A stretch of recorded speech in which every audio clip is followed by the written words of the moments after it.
Yo, cabrón, casi vuelo.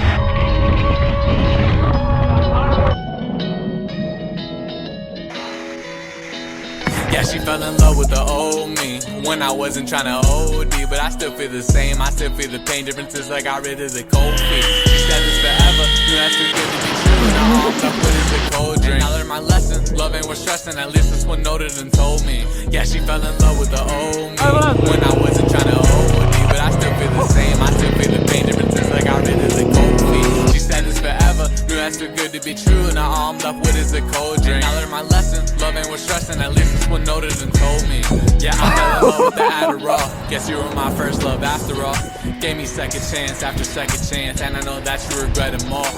Shit, I hope you regret them all, cause people gon' hate, so I'm better off doing some things that's gon' set them off. Had friends that was phony, bitches that didn't want me, but I'm in my bag, so fuck them all. If they not on my time, then cut them off. Been stabbed in the back, I can't trust it all. Since the day that you left, I can't love it all. But at the same time, got family and I love them all. I ain't taking no risk, keep my circle small.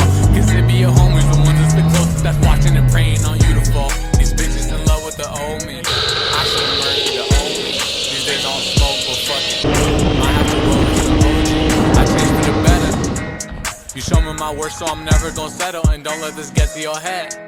Yeah, but I hope you know that you were special. Pues imagínate todo largo. Ponlo por aquí y hacemos palanca. No levantamos ni de coña, que no.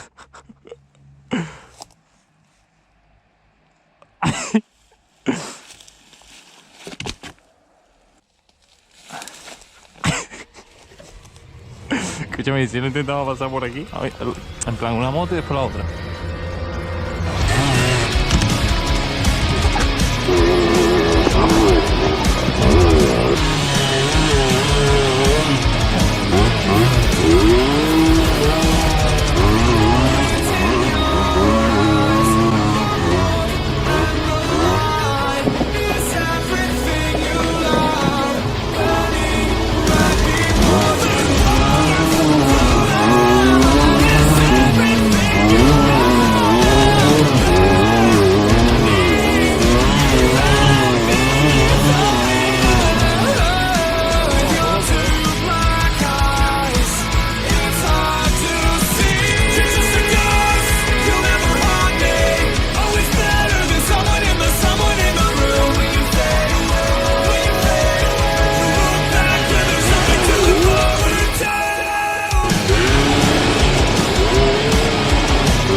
Totalmente pinchado.